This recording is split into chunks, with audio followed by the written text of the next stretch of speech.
आपको दीपक कुमार याद है? वही दीपक कुमार जिन्होंने उत्तराखंड में एक बुजुर्ग मुस्लिम दुकानदार को भीड़ और उपद्रवियों से बचाने की कोशिश की थी। वही दीपक जिन्होंने अपना नाम मोहम्मद दीपक बताया था, अब वो खुद मुश्किल में है। जिस जिम से उनका घर चलता था, अब वो बंद होने के कगार पर है। 4 महीने से जिम का किराया न दे पाने की वजह से उनके मकान मालिक ने बिल्डिंग खाली करने को कह दिया है। पहले खबर आई थी कि घटना के बाद दीपक के जिम में लोगों ने आना बंद कर दिया था। हालांकि फिर धीरे धीरे हालात सुधर रहे थे और उनके जिम में 70 लोग हर दिन आने लगे थे। फिर भी बिल्डिंग के मालिक ने कथित तौर पर यह कहकर दीपक को अपना सामान समेटने को कह दिया कि वो मुसलमानों के लिए खड़ा होने वाले को अपनी बिल्डिंग किराए पर नहीं देंगे। दीपक ने इंडियन एक्सप्रेस को बताया कि जिस बिल्डिंग में उनका जिम है वो उसका 4 महीना का किराया नहीं दे पाए हैं, लिहाजा मकान मालिक ने उन्हें बिल्डिंग खाली करने को कहा है। दीपक ने कहा कि मैं लगातार किराया नहीं दे पा रहा था। हालांकि अब हालात सुधर रहे थे क्योंकि तकरीबन 70 लोग हर दिन आने लगे थे। फिर भी मकान मालिक ने यह कहकर मना कर दिया कि वह मुझे बिल्डिंग किराए पर नहीं देना चाहते क्योंकि मैं मुसलमानों के लिए खड़ा होता हूँ। इसके बाद अब दीपक के सामने रोजी रोटी का संकट तो गहरा ही गया है, साथ ही वह अपना होम लोन भी नहीं चुका पा रहे हैं। क्या है मामला, चलिए समझते हैं। ये सब 26 जनवरी 2026 को शुरू हुआ था, जब दीपक एक बुजुर्ग मुस्लिम दुकानदार को परेशान कर रहे कट्टरपंथी समूह के लोगों से भिड़ गए। बजरंग दल के कार्यकर्ता बताए जा रहे वे लोग मुस्लिम दुकानदार पर दबाव बना रहे थे कि वो अपनी दुकान के नाम से बाबा शब्द हटा ले। दीपक ने दखल दिया तो उपद्रव कर रहे लोगों ने उनका नाम पूछा। दीपक ने अपना नाम मोहम्मद दीपक बताया। इस पूरी घटना का वीडियो सोशल मीडिया पर वायरल हो गया। दीपक सुर्खियों में आ गए। इसके बाद 31 जनवरी को बजरंग दल के लोगों ने दीपक के खिलाफ विरोध प्रदर्शन किया। वह दीपक के पास जाने की कोशिश कर रहे थे, लेकिन पुलिस ने उन्हें रोक दिया। इस घटना के बाद खबर आई कि कई लोगों ने दीपक के जिम में आना बंद कर दिया। 150 लोगों से घटकर जिम में आने वालों की संख्या सिर्फ 15 रह गई। इन सब के अलावा दीपक को समाज में अलग थलग करने की भी कोशिश हुई। सांप्रदायिक उन्माद ने असर दिखाया और दीपक का आर्थिक बहिष्कार भी शुरू हो गया। इन सब का असर दीपक की अपनी अर्थव्यवस्था पर भी पड़ा। वह अपने जिम का 40,000 रुपये महीने का किराया नहीं दे पा रहे थे। इसके अलावा घर बनाने के लिए उन्होंने जो लोन लिया था उसकी किश्तें भी भरने में मुश्किल आ रही थी। कुछ वकीलों समेत कई लोगों ने दीपक की मदद करने की भी कोशिश की। दीपक ने बताया कि इससे उनकी काफ़ी मदद भी हुई। धीरे धीरे उनके हालात सुधर रहे थे। उनके जिम में आने वालों की संख्या भी बढ़ने लगी थी, लेकिन अब मकान मालिक ने उन्हें बिल्डिंग खाली करने को कह दिया है। इससे पहले 23 फरवरी 2026 को दीपक ने दिल्ली में राहुल गांधी से मुलाकात की थी। तब राहुल गांधी ने कहा था कि वो कोटद्वार आकर उनके जिम की मेंबरशिप लेंगे और जिम विजिट करेंगे। राहुल गांधी ने जिम की मेंबरशिप ली या नहीं, इस पर अब तक कोई पुख्ता जानकारी सामने नहीं आई है। तो फिलहाल इस खबर में इतना ही। आपकी इस खबर पर क्या राय है, हमें कमेंट करके ज़रूर बताएं। आपके लिए इस खबर को लिखा है हमारे साथी राघवेंद्र शुक्ला ने। मेरा नाम आसिफ असरार है। देखते रहिए दी लल्लन टॉप। शुक्रिया।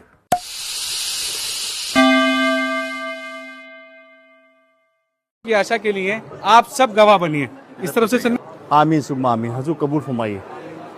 पकड़ी भी बिस्मिल्लाह। क्या दुआ की, क्या दुआ मांगी? मैंने तो दुआ बस अपने देशवासियों के लिए मांगी है कि देश में शांति और अमन बना रहे, सब में प्यार मोहब्बत बनी रहे, सबके त्यौहार अच्छे से जाएं। ईद हो या दिवाली हो, होली हो, सबके त्यौहार अच्छे से जाएं। बस ऊपर वाले से यही दुआ मांगी है। थोड़ी सी दुआ मैंने अपने परिवार वालों के लिए भी मांगी है कि मेरा परिवार हमेशा खुश रहे और उसको हमेशा मेरे ऊपर गर्व रहे। अगर मैं कोई गलत काम करता हूँ तो गलत में वो मेरा साथ बिल्कुल भी ना दें। और कहा बस हो गया ना। या महबूब पाक दरबार में हाजिर है महबूब पाक हुजूर, बस करम फरमाइए महबूब इलाही। आपके दरबार में हैं, इसी तरह जैसे आपने चादर आपकी चमक रही, इसी तरह पूरे हिंदुस्तान में दीपक भाई का नाम रोशन हो जाए और हमेशा आने वाला वक्त अच्छा हो और हमेशा खुशियाँ हों, कामयाबी हों। दीपक अकार भाई जी बहुत शुक्रिया इंडिया फर्स्ट रिपोर्ट्स के लिए। ये बहुत खूबसूरत मोमेंट है जिस मोमेंट। नमस्कार साथियों, मैं दीपक कुमार उर्फ मोहम्मद दीपक कुमार। ये वीडियो बनाकर मेरे को बहुत ज़्यादा खुशी हो रही है। पहले तो आप ये वीडियो देखिए।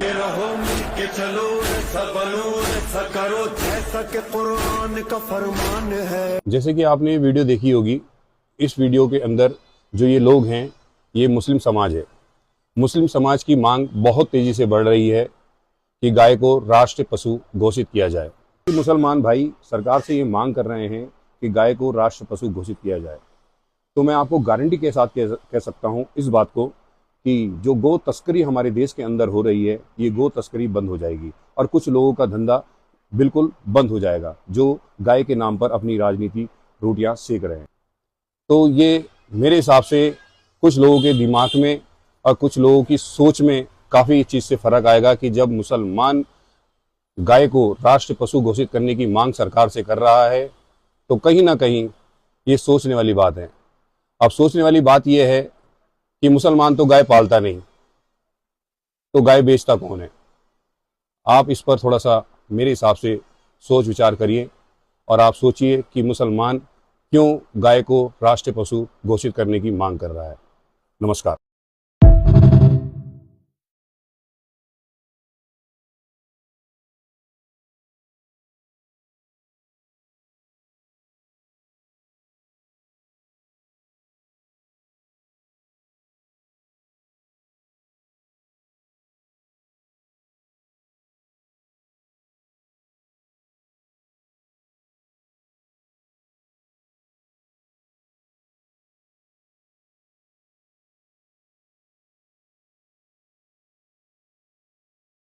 आज मैं बात मोहम्मद दीपक कुमार का नहीं करूंगा।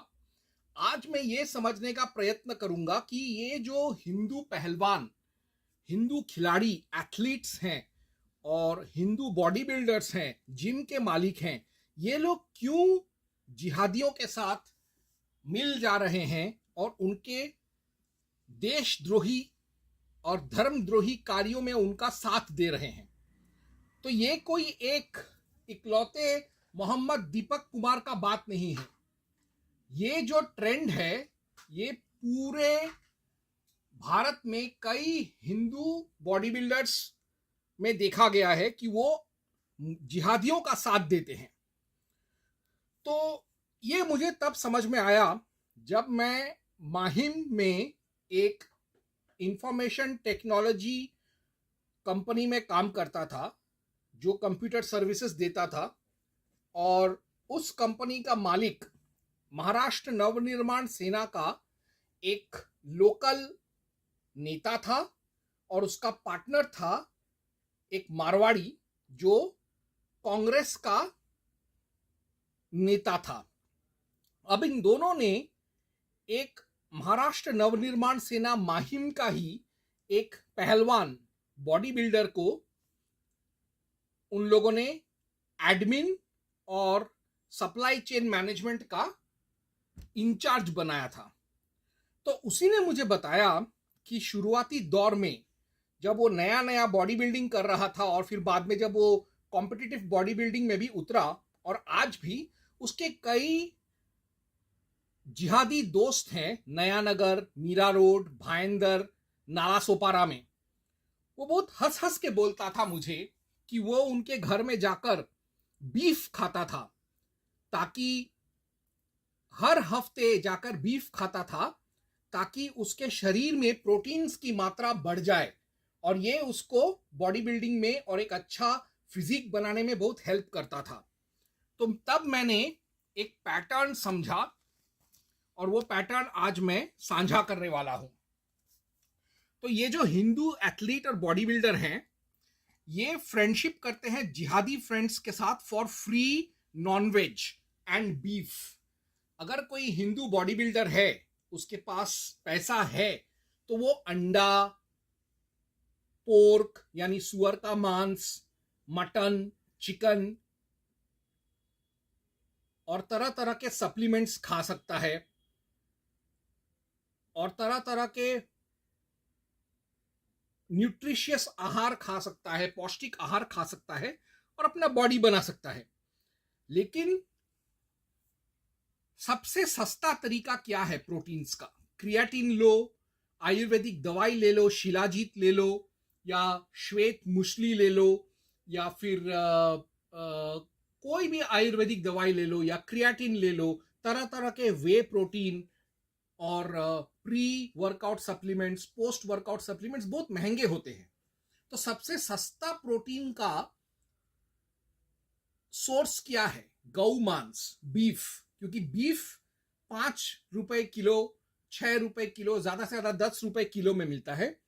बल्कि इतना सस्ता कभी कोई सप्लीमेंट, कभी कोई आयुर्वेदिक दवाई, कोई भी परफॉर्मेंस एनहांसमेंट ड्रग या चिकन, मटन, पोर्क, अंडा, मछली नहीं होता। इसीलिए ये जिहादी दोस्तों के साथ घुलते मिलते हैं ताकि वो लोग उनके घर में जाकर हफ्ते में कम से कम 1-2 बार या रोज बीफ खा सके। और इसके बदले में जिहादी जो दोस्त जो हैं वो लोग उसका इस्तेमाल करते हैं दावा और जिम जिहाद के लिए। पहले तो वो लोग उसका भी धर्मांतरण 100% करेंगे। जैसे ये दीपक कुमार से मोहम्मद दीपक कुमार बन गया और वो अब दरगाह में भी जा रहा है। और गौ मांस पर प्रतिबंध जो लगाया है बीजेपी ने, और गौ हत्या पर वह जो प्रतिबंध लगाया है बीजेपी ने, उसके खिलाफ जिहादियों का साथ देकर उनकी जुबान में हिंदुओं और बीजेपी पर कटाक्ष कर रहा है, सार्काज्म कर रहा है। तो उसके बाद जब उस हिंदू बॉडी बिल्डर का ब्रेन वॉश हो जाता है, उसका इस्लामीकरण हो जाता है, फिर उसका इस्तेमाल करते हैं जिम जिहाद के लिए, जहां पर हिंदू लड़कियों को फंसाकर उनको सेक्स ट्रैप में फंसाया जाता है। और जो लड़के हैं उन लोगों का इस्लामीकरण होता है दावा के जरिए। इसके अलावा इन्हीं हिंदू बॉडी बिल्डर्स को hawala, money laundering, supari killing, rape, prostitution, रंडीबाजी, अबडक्शन, किडनैपिंग, अपहरण, sex jihad, love jihad, pornography, blue film, extortion, रंगदारी वसूलना, तरह तरह के माफिया एक्टिविटीज, गैर कानूनी, धर्मद्रोही, देशद्रोही, राष्ट्रद्रोही, समाजद्रोही गतिविधियों, लैंड ग्रैबिंग, जमीन हड़पना, डकैती, लूटमार, पॉलिटिकल एक्टिविज्म यानी राजनीतिक कार्य और प्रोपेगेंडा के लिए, और धर्म और पॉलिटिक्स के नाम पर दंगे फसाद करने के लिए हिंदुओं के ऊपर भी बॉडी बिल्डर्स का इस्तेमाल होता है। फिर उनको कई गैंगस्टर्स जो है बाउंसर की तरह, बॉडीगार्ड्स की तरह रखते हैं ताकि हिंदुओं को डराया जा सके। फिर ये लोग किडनैपिंग और ऑर्गन बिजनेस, ऑर्गन हार्वेस्टिंग में भी घुस जाते हैं। फिर रायट्स में भी घुसते हैं ये जिहादियों के लिए। प्लस ये लोग इलीगल ह्यूमन ट्रैफिकिंग, रंडीबाजी और ऑर्गन हार्वेस्टिंग के अलावा लोगों को भारत में गैर कानूनी तरीके से घुसाना, जैसे बांग्लादेशी और रोहिंग्या, उसमें भी मदद करते हैं। और गन्स यानी हथियार का बिजनेस और काउंटरफीट, नकली नोटों का बिजनेस में भी जिहादियों का साथ देते हैं। नारकोटिक्स और नकली दवाइयों यानी नशीली पदार्थों में भी ये लोग घुस जाते हैं। और एस्पियोनाज भी करते हैं, यानी CIA, ऑपस डेई, ISI और जिहादी संगठनों के लिए ये लोग जासूसी भी करते हैं और दूसरों को भी जासूस बनाते हैं। तो ये पूरा एक नेटवर्क है जिसमें जो हिंदू बॉडी बिल्डर्स हैं वो अपने लालच की वजह से, अपने बॉडी को बनाने के लिए, मुफ्त का बीफ खाने के लिए, मुफ्त का बीफ खाकर बॉडी बनाने के लिए ये लोग खुद जाते हैं जिहादियों के दहलीज पर और कहते हैं ना कि आग में हाथ डालोगे तो झुलसोगे ही, वैसे फिर ये लोग धीरे धीरे उन जिहादियों के साथ मिल जाते। जैसा जिसका सोहबत होता है वो भी वैसा ही बन जाता है। फिर हर एक मोहम्मद दीपक कुमार बन जाता है। यही सच्चाई है और इसको समझना बहुत जरूरी है। और जो हिंदू बॉडी बिल्डर्स हैं, अगर उनको बॉडी बिल्डिंग करना ही है तो कई हिंदू बॉडी बिल्डर्स हैं बिना बीफ खाए भी वो लोग बॉडी बिल्डिंग में उतरते हैं, जीतते हैं, मेडल्स जीतते हैं, जिम चलाते हैं, उनके कई सब्सक्राइबर्स, फैन फॉलोअर्स होते हैं और करोड़ों में कमाते हैं साल में। तो बीफ खाकर बॉडी बिल्डिंग करना ये ना सिर्फ सेहत के लिए खराब है, ये तुम्हारे दिमाग के लिए और तुम्हारे समाज के लिए, परिवार के लिए भी खराब है। कम से कम बॉडी के लिए गौ माता का इस तरीके से अपमान और हत्या और नाश करना, इससे तुम्हारा बॉडी ज्यादा दिन चलने वाला नहीं है। एक ना एक दिन तुम्हारी मां चोदने वाला कोई ना कोई जरूर होगा, जैसे कोई ना कोई जरूर होगा जो दीपक कुमार की गांड मारेगा। अभी तो आधा गांड मारा है, पूरा गांड भी मारने वाला आदमी बहुत जल्दी आएगा। ओम हं हनुमते नमः।